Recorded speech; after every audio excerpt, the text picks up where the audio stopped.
किसी जंगल में टूनी चिड़िया रहती थी। बारिश का मौसम चल रहा था। उसके पास बहुत सारे अनाज थी। बारिश के कारण उसका घर पूरी तरह भीग गया था और वो अपना पक्का मकान नहीं बना सकी थी। पानी धीरे धीरे उसके घर में टपक रहा था। वो बहुत परेशान हो रही थी। बारिश का पानी तो बहुत पहले ही आ गया है। धीरे धीरे ठंड भी लग रही है।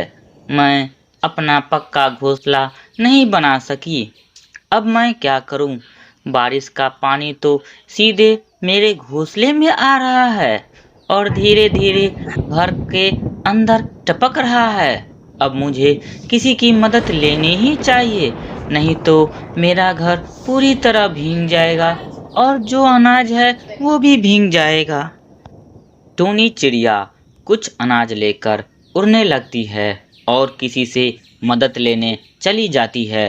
वो उड़ते उड़ते बहुत सारी चिड़िया को अपने घर में रहते हुए देखती है।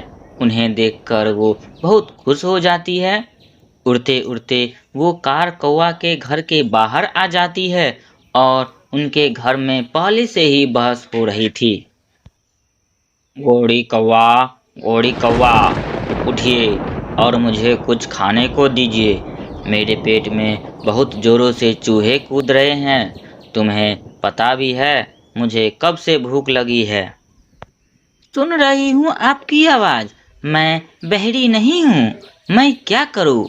घर में भोजन खाकर मैं नहीं बैठी हूँ। मैं भी तो भूखी ही हूँ। अरे दो ना खाना, हम दोनों मिलकर खाते हैं। मुझे बहुत जोरों से भूख लगी है और तुम्हें भी भूख लगी होगी ना।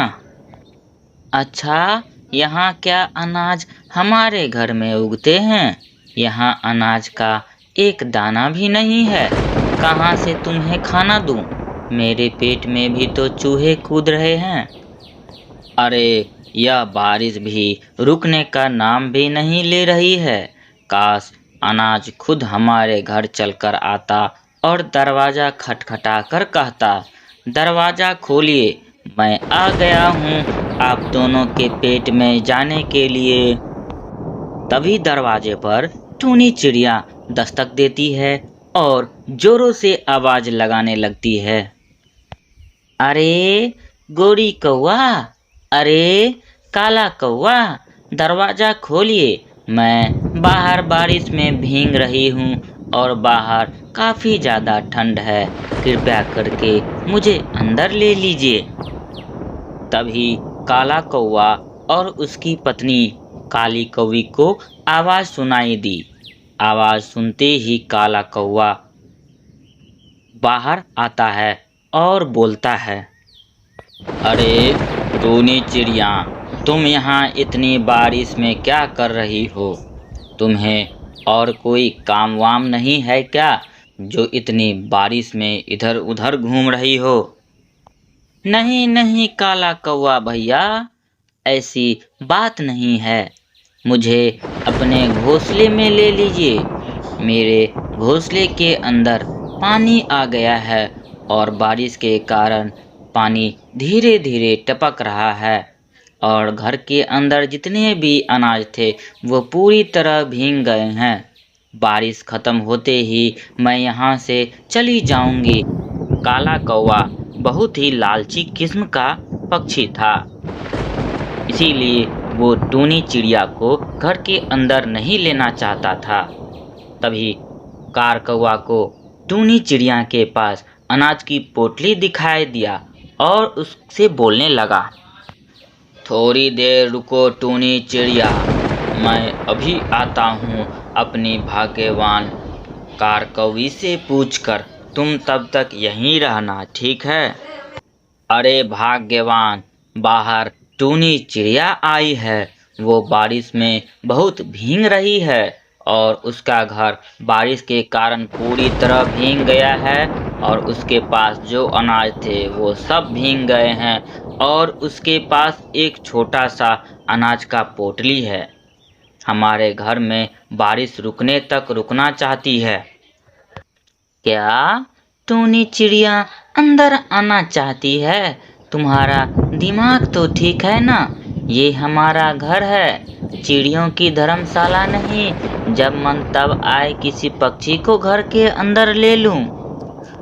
अरे भाग्यवान, पूरी बात तो सुनो। उसके पास अनाज की पोटली है। हम उसे अपने घर के अंदर प्रेम से बुलाते हैं और उससे वो अनाज की पोटली छीन लेते हैं और उसे हम दोनों मिलकर भगा देंगे और वो अनाज हम लोग छीन कर अपने पास रख लेंगे और हम लोग मज़े से खाएंगे। अच्छा, ये कितनी फायदे की बात है ना। प्लान तो आपका अच्छा है। वैसे तुमने बड़े दिनों बाद अपना दिमाग का इस्तेमाल किया है। चलो उसे अंदर बुलाते हैं और उससे वो अनाज की पोटली छीनकर हम लोग प्रेम से खाएंगे। टूनी चिड़िया बाहर से दोनों की आवाज़ सुन लेती है और वो उड़ते उड़ते वहाँ से भाग जाती है। अरे अरे, कहाँ गई टूनी चिड़िया? कहीं हमारी दोनों की बात तो सुन नहीं ली होगी। वो हमारी बात सुन ली। सत्यानाश हो, हमारी किस्मत ही फूटी है। बहुत दिनों बाद हम लोग अच्छा से भोजन खाने वाले थे। अब मैं क्या करूं?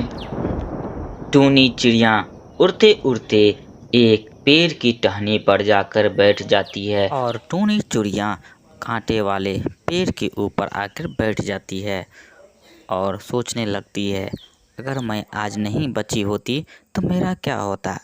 फिर टूनी चिड़िया उसी कांटे वाले पेड़ के ऊपर अपना सुंदर सा घोंसला बना ली और जीवन व्यतीत करने लगे।